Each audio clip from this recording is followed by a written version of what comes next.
Students, मेरा नाम है गुरसेन पूनिया और आज मैं आपके लिए लेकर के आया हूँ एक पोइम जिसका नाम है इफ़, यदि, अगर। ये पोइम कंपोज की है स्टूडेंट्स रुडयार्ड किपलिंग ने, जो कि एक बहुत ही अच्छे राइटर माने जाते हैं। और इन्होंने हमें इस पोइम के अंदर जीवन जीने का तरीका जो है वो हमें बताया है। देखिए स्टूडेंट्स, हर किसी के लाइफ के अंदर अलग अलग सिचुएशंस आती है, अलग अलग परिस्थितियाँ आती है। तो महत्वपूर्ण ये हो जाता है कि व्यक्ति उन परिस्थितियों के साथ, उन सिचुएशंस के साथ किस तरीके से डील करता है, उन परिस्थितियों को किस तरीके से सोल्व करता है। तो इस पोइम के अंदर हम यही सब पढ़ने वाले हैं कि हमारे लाइफ के अंदर भी यदि कोई परिस्थिति है ऐसी, तो उसके साथ हमें किस तरीके से डील करना चाहिए। तो चलिए हम पोइम को स्टार्ट करते हैं। रुडयार्ड किपलिंग की कंपोज की हुई पोइम जिसका नाम है if you can keep your head. अब यहाँ पे देखिए, कीप योर हेड का अर्थ होता है शांत रहना, कूल रहना, बिल्कुल दिमाग को शांत रखना।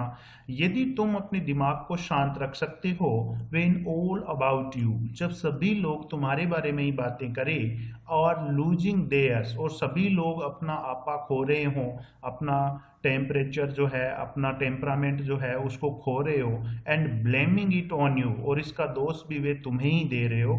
तो उस समय यदि तुम अपने आप को शांत रख सको, अपने दिमाग को शांत रख सको, तो ये तुम्हारे लिए बहुत अच्छा होगा। यानी अच्छा इंसान बनने के लिए और जीवन में सफल होने के लिए हमें उस समय शांत रहना चाहिए जब हमारे आसपास के लोग आपा खो रहे होते हैं और उसका सारा दोष, अपनी सारी गलतियों का दोष वे हम हमारे ऊपर डाल देते हैं, वे अपनी गलतियों का दोष भी हमें देते हैं। तो उस समय हमें हमारा टेम्परामेंट है वो नहीं खोना चाहिए, क्योंकि टेम्परामेंट खोने से कोई समस्या का हल नहीं होता है। इसके बजाय अगर हम अपने दिमाग को कूल रखें, शांत रखें और सोचें, तो हम कठिन से कठिन समस्याओं को भी बुद्धिमानी से हल कर सकते हैं और कोई ना कोई हल निकाल सकते हैं, उसका कोई ना कोई सॉल्यूशन हमें मिल सकता है।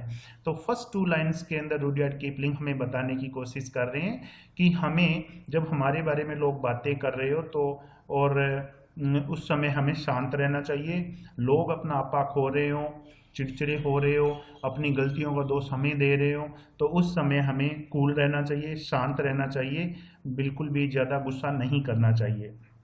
If you can trust your self, यदि तुम अपना विश्वास कर सकते हो, अपने आप के ऊपर विश्वास कर सकते हो। When all man doubt you, जब सभी आदमी तुम पर डाउट करे, सभी लोग, आसपास के लोग, पड़ोसी, रिश्तेदार, सब तुम पर डाउट करे, उस समय यदि तुम अपना विश्वास कर सको, अपने ऊपर विश्वास रख सको। बट लेकिन साथ में ध्यान किस बात का रखना है, मेक अलाउेंस, आपको अलाउेंस भी देना है, यानी अनुमति भी देनी है, फॉर देयर डाउटिंग टू, उनकी डाउटिंग को भी, यानी वे तुम पर शक कर रहे हैं, इस बात को भी आपको दिमाग में रखना है कि आपके ऊपर डाउट क्यों किया जा रहा है। अपने आप में विश्वास रखकर हम अपने आप को हतोत्साहित होने से बचाते हैं, और दूसरे लोग हम पर क्यों डाउट कर रहे हैं, इस पर विचार करके हम आश्वस्त हो सकते हैं कि कहीं हम जाने अनजाने में कोई गलती तो नहीं कर रहे हैं। तो हमें अपने ऊपर ट्रस्ट रखना चाहिए, चाहे सभी लोग हम पर डाउट करें, हमें अपने पर ट्रस्ट होना चाहिए।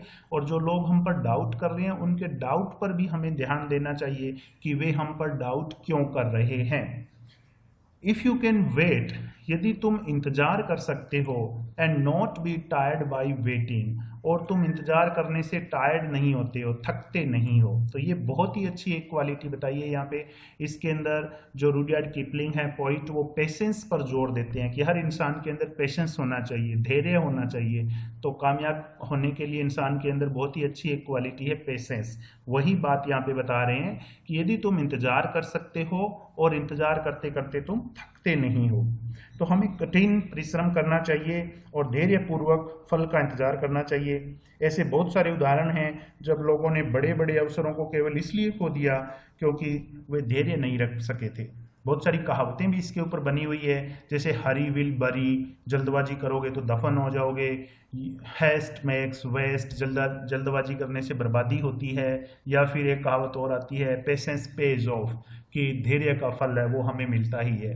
तो इस तरीके से हमें इंतज़ार करना चाहिए लाइफ के अंदर अच्छे अवसरों का, और हमें इंतज़ार करते करते थकना नहीं चाहिए। इसके बाद में हमें कह रहे हैं, और बीइंग लाइड अबाउट, यदि आपके बारे में झूठ बोला जा रहा है, आपके बारे में आस पड़ोस के लोग, आपके दोस्त, आपके मित्र, रिश्तेदार आपके बारे में झूठ फैला रहे हैं, झूठ बोला जा रहा है आपके बारे में।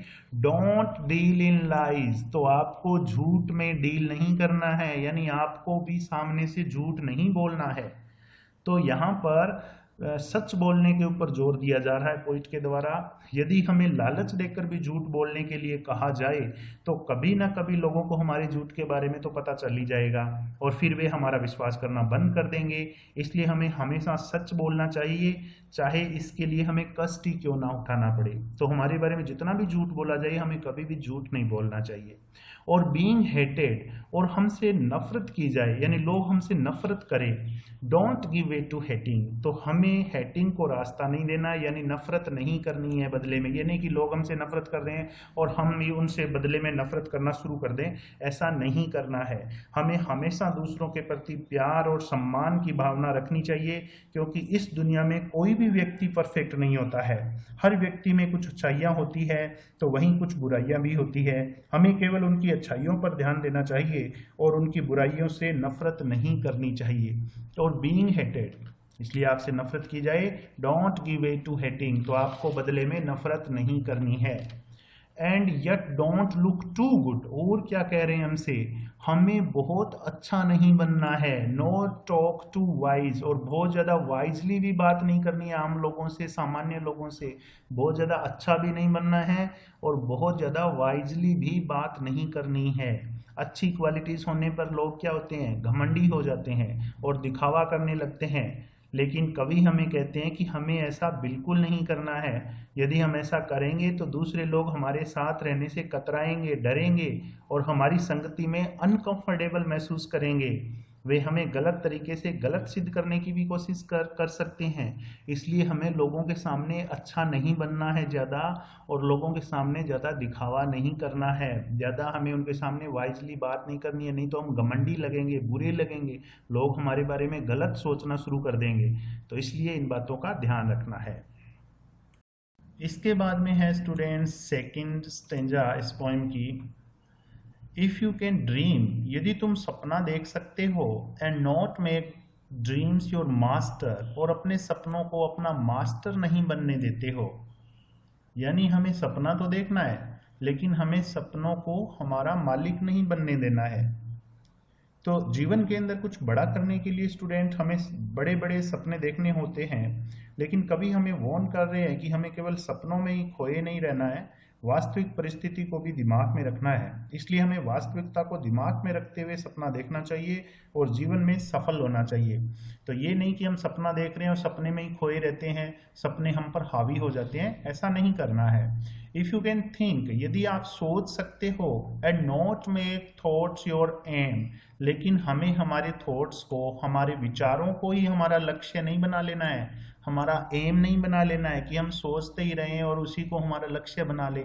सोचना भी है, लेकिन उसके ऊपर अमल भी करना है, काम भी करना है। If you can meet with triumph and disaster, यदि आप मिलते हो, ट्रायम्फ यानी जीत, डिजास्टर यानी हार, मुसीबत को बोलते हैं। तो यहाँ पे दो शब्द दिए, ट्रायम्फ एंड डिजास्टर, इनका मतलब है जीत और हार। यानी ट्रायम्फ का मतलब सक्सेस, डिजास्टर का मतलब फेलियर। ट्रायम्फ का मतलब जॉय, डिजास्टर का मतलब सोरो। ट्रायम्फ का मतलब गुड टाइम्स, डिजास्टर का मतलब बैड टाइम्स। तो यदि हम ट्रायम्फ और डिजास्टर से मिलते हैं, अच्छा टाइम आता है, बुरा टाइम आता है, खुशी मिलती है, हमें दुख मिलता है, या हम सफल हो जाते हैं या हम फेल हो जाते हैं। And treat those two impostors, treat का मतलब था व्यवहार करना, दोज टू इम्पोस्टर। अब इन ट्रायम्फ और डिजास्टर दोनों को क्या कहा है पोइट ने, इम्पोस्टर यानी बहरूपिये। इन दोनों बहरूपियों के साथ, यानी ट्रायम्फ और डिजास्टर, इन दोनों के साथ हमें कैसे ट्रीट करना है, जस्ट द सेम, एक ही तरीके से डील करना है हमें, चाहे हमें खुशी मिले चाहे हम गम मिले।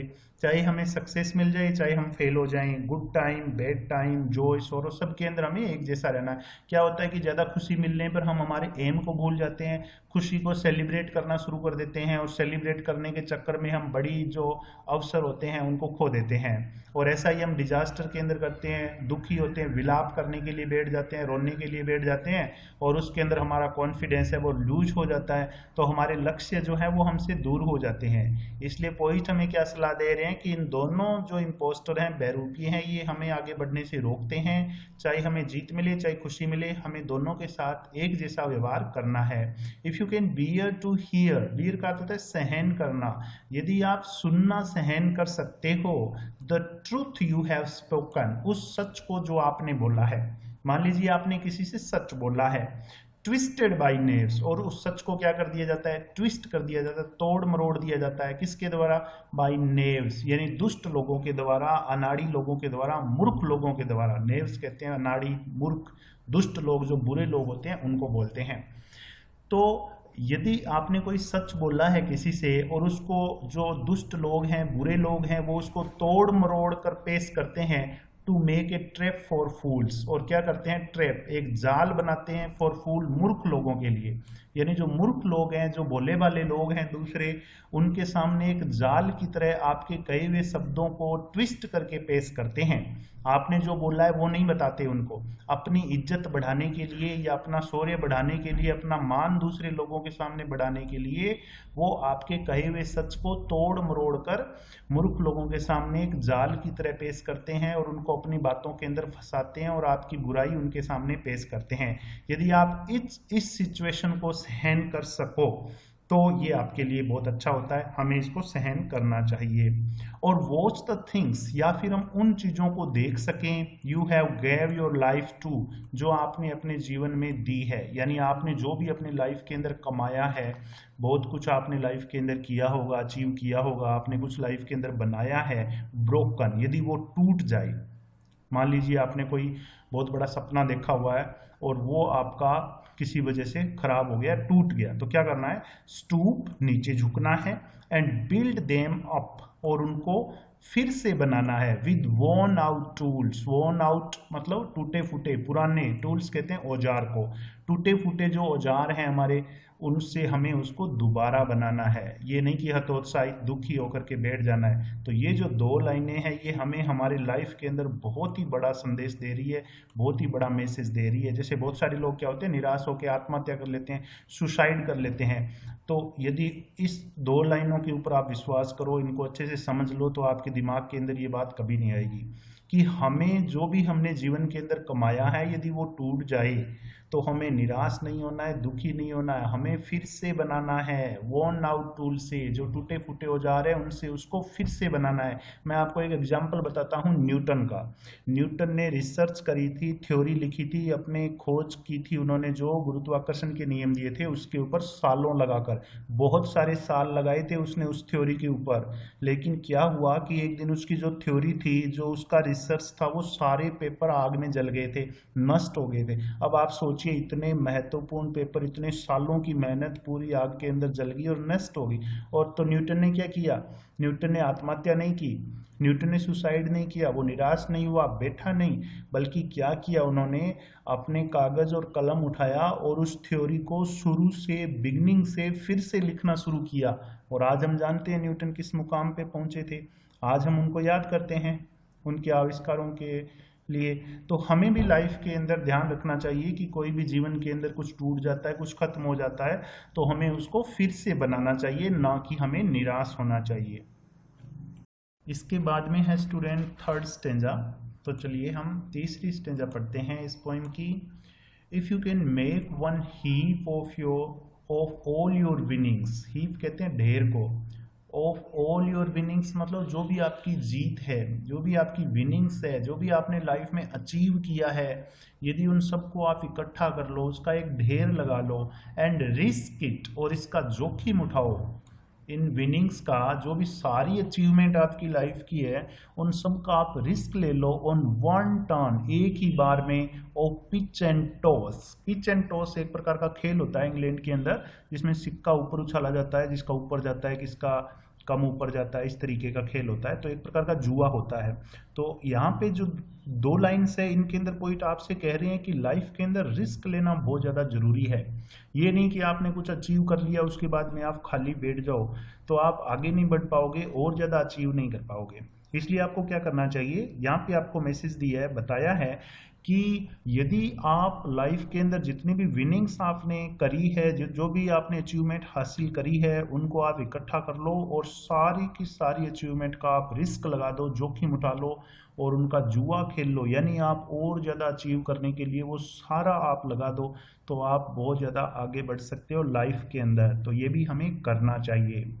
एंड लूज, और देखिए आगे लूज, यदि मान लीजिए आप इस जुए के अंदर हार गए, एंड स्टार्ट अगेन, तो हमें क्या करना है, फिर से शुरू कर देना है। एट योर बिगनिंग्स, अपनी शुरुआत से, बिगिनिंग से फिर से शुरू कर देना है। यदि हार गए तो कोई बात नहीं, हार जीत तो हमारे जीवन का हिस्सा है ही। तो हमें क्या करना है, यदि हार भी जाए इस जुए के अंदर तो हमें निराश नहीं होना है, हमें फिर से स्टार्ट कर देना है बिगनिंग से। And never breathe a word, breathe a word का मतलब एक शब्द भी ना बोलना, हमें एक शब्द भी नहीं बोलना अबाउट योर लॉस, अपने नुकसान के बारे में। यानी जो भी हम हारे हैं जुए के अंदर, कि मैंने सारी अपनी अचीवमेंट, सारा पैसा कमाई सब हमने लगा दी व्यापार के अंदर और नुकसान हो गया, तो हमें इसके बारे में बात भी नहीं करनी है बिल्कुल भी। If you can force your heart and nerve and sinew, if you can force, यदि आप मजबूर कर सकते हो, योर हार्ट, अपने हार्ट को, अपने दिल को, नर्व यानी अपनी नसों को, एंड सीन्यू यानी अपनी महानाड़ी को। सीन्यू एक महानाड़ी होती है शरीर में जो हमारी मांसपेशियों को हड्डियों से जोड़े रखती है, उसको बोलते हैं सीन्यू, स्नायु बोलते हैं, वैसे महानाड़ी बोल सकते हो आप। तो यहाँ पे हार्ट, नसों और महानाड़ी से मतलब आप ले सकते हो बॉडी से, हमारे शरीर से।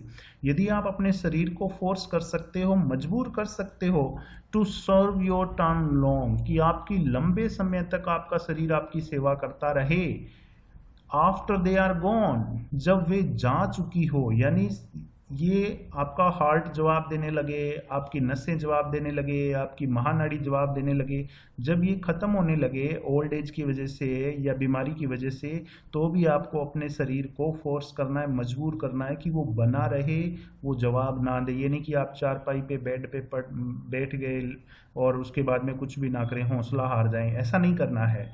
एंड सो होल्ड ऑन, इसलिए आपको रुके रहना है। When there is nothing in you, जब आपके अंदर कुछ भी ना बचे फिर भी आपको होल्ड ऑन करना है, रुके हुए रहना है।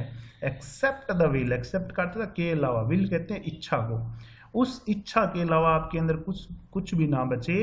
विच सेज टू देम, जो उनसे कहे, देम यहाँ पे इनके लिए आया है, हार्ट, नर्व एंड सिन्यू के लिए, कि आपकी इच्छा शक्ति है वो उनसे कहे होल्ड ऑन, कि रुके रहो। यानी आप बूढ़े हो गए लेकिन फिर भी आपकी इच्छा शक्ति इतनी मजबूत है कि आप काम कर सकते हो, यदि आपकी इच्छा शक्ति वास्तव में मजबूत है तो। क्योंकि आपकी इच्छा शक्ति आपके शरीर से कहेगी कि होल्ड ऑन, रुको, अभी तो मुझे और जीना है और कुछ करना है। तो इसके अंदर इच्छा शक्ति के बारे में, मजबूत इच्छा शक्ति के बारे में यहाँ पे पॉइंट बात करते हैं। इन लाइंस में भी पॉइंट हमें हमारी मेंटल स्ट्रेंथ और इच्छा शक्ति बनाए रखने की सलाह देते हैं। कभी कहते हैं कि यदि बीमारी या ओल्ड एज की वजह से हमारा शरीर जवाब देने लगे तो उस टाइम पर भी हमें हमारी शक्ति को बनाए रखना है। तो इस तरह से हम हमारी मजबूत इच्छा शक्ति की वजह से काम करते रहेंगे और यही हमारी इच्छा शक्ति हमारी नसों, हमारे दिल और हमारी महानाड़ी को मजबूत रखेगी, यानी हमारे शरीर को जवान रखेगी, यदि मजबूत इच्छा शक्ति अंदर है तो। इसके बाद में आती है स्टेंजा नंबर 4 स्टूडेंट। तो चलिए हम स्टेंजा नंबर 4 को पढ़ते हैं। If you can talk with crowds, यदि आप भीड़ से बात कर सकते हो, एंड कीप योर वर्च्यूज, और अपने गुणों को बनाए रख सकते हो। वर्च्यूज यानी गुण, यदि अच्छी बातें, यदि हम भीड़ से यानी बहुत सारे कॉमन लोगों से बात कर सकते हैं और उस समय भी हमें हमारे वर्च्यू है वो बनाए रखने चाहिए, हमारे जो गुण है वो नहीं खोने चाहिए। और वॉक विद किंग्स, यदि हम राजाओं के साथ भी चलें, nor lose the common touch, तो हमें कॉमन टच है वो नहीं खोना चाहिए। यानी यदि हम अमीर आदमी भी बन जाए, बड़े बिजनेसमैन भी बन जाएं, तो भी हमें हमारा जो कॉमन टच है वो नहीं खोना चाहिए, लोगों के साथ जुड़े हुए रहना चाहिए। तो तो इन दो लाइंस के अंदर पोइट जो है रुडयार्ड किपलिंग वो बात करते हैं कि हमें सभी स्तर के जो लोग होते हैं, जो सभी सोसाइटीज़ के लोग होते हैं, उनके साथ हमें तालमेल बनाकर रखना चाहिए। तो हमें कॉमन पीपल जो हैं उनके साथ भी अच्छे से बिहेव करना चाहिए, और यदि हम अमीर बन जाएं तो भी हमें हमारा कॉमन टच है वो नहीं खोना चाहिए। If neither foes nor loving friends, foes कहते हैं एनिमी को, दुश्मन को। इफ नीदर फोज, ना तो दुश्मन, नॉर लविंग फ्रेंड्स, ना ही हमारे प्यारे दोस्त, कैन हर्ट यू, हमें हर्ट कर सके।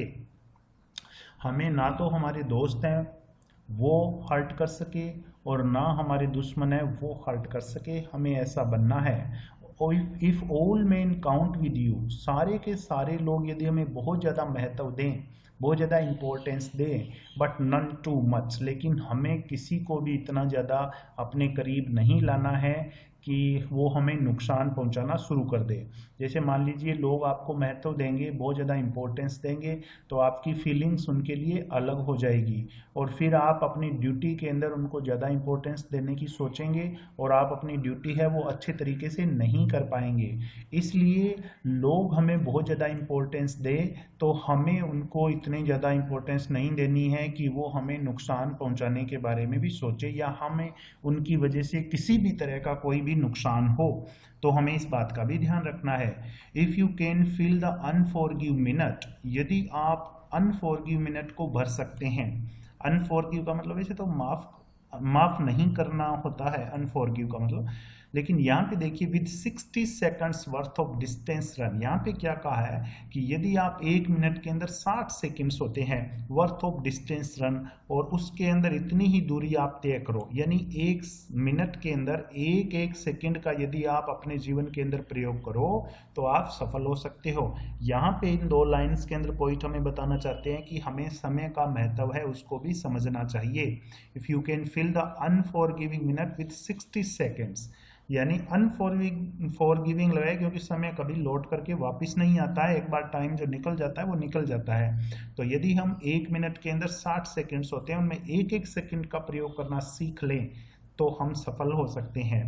योर्स इज द, अभी इन सभी जो लाइनें हैं ऊपर हमने जो पढ़ी है, जितनी भी लाइन्स जो भी हमने पढ़ा है ऊपर, उन सबको लास्ट 2 लाइन के अंदर यहाँ पे समअप कर दिया गया है। उसका सारांश यहाँ पे दिया गया है कि ये सब यदि आप करोगे, ऊपर दी गई बातें पॉइंट की आप मानोगे, तो आप क्या कर सकते हो। योर्स इज द अर्थ, ये पृथ्वी तुम्हारी होगी, and everything that's in it, और वो सब कुछ तुम्हारा होगा जो इस पृथ्वी के ऊपर है, एंड विच इज मोर, और उससे भी ज्यादा तुम्हें मिलेगा।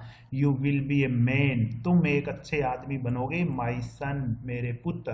तो हमें यहाँ पे पता चलता है लास्ट लाइन के अंदर बिल्कुल लास्ट शब्द लिखा माई सन, यानी रुडयार्ड कीपलिंग ये सारी बातें अपने बेटे से कह रहे हैं।